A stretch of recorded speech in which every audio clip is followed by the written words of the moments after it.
Okay, you know that saying, build it and they will come? I have one of those stories. Okay, buckle up. About 38 years old, I'm feeling like I should write a book. I'm thinking we have nothing to write about. We have just like a regular life that every midlife woman has gone through. They've been through a divorce, they have teenagers, like they've had self-doubt, like nothing crazy. And my soul is like, don't care, write the book, write the book. So I start writing my stories.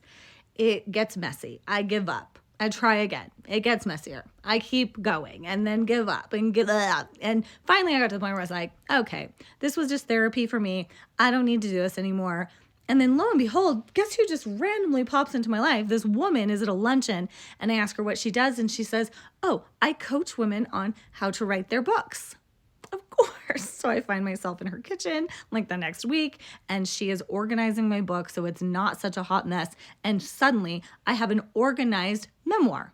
At this point in time, I owned a mitten company. This mitten company was called Love Woolies. And the tagline of this company was joy from the flaws. I had created this beautiful workshop where I traveled around speaking to women about how to create joy from the flaws in their life. I would show them a messed up sweater that we turned into these beautiful mittens.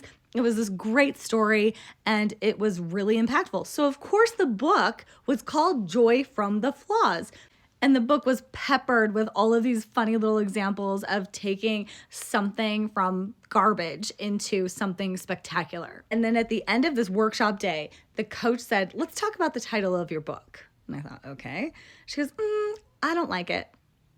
It does nothing for your face. Like it doesn't light you up. There's no energy that comes from it. It doesn't thrill me to read it.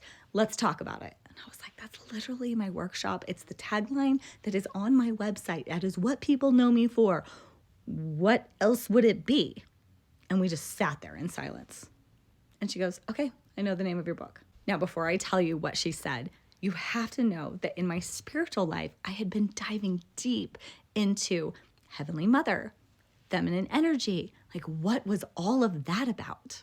I had been referring to my soul inside of me as her, like the woman that I need to be listening to.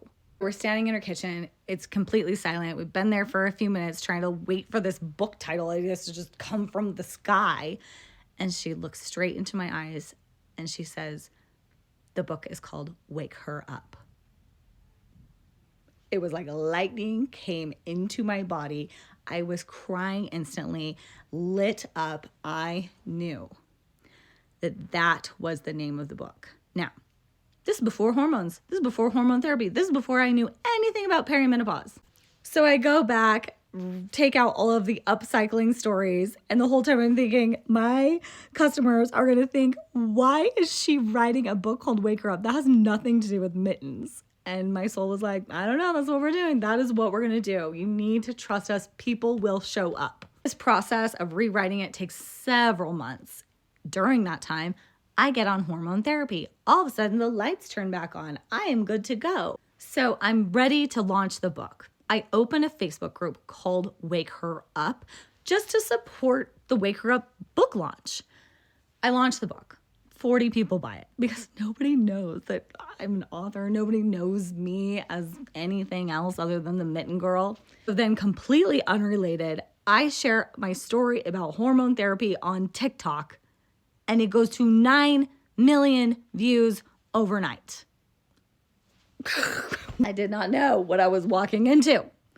And a few weeks later, there was a comment and a woman said, thank you for waking me up. I went and got hormone therapy and all the lights have turned back on. And I was like, hold please. I think I might have written a book for you. Women were pouring into my DMs asking, where do we go? Where do we go? We don't know what to do. And I thought, well, I have this Facebook group over here. I guess you can come hang out over here and we can collaborate on what we're going to do about this whole perimenopause thing and where we're all going to go. And now, 3 years later, there are 60,000 women across the world in this Wake Her Up group. I think most of them don't even know that I wrote a book. We're just over there talking about hormones. So yes, if you build it, they will come.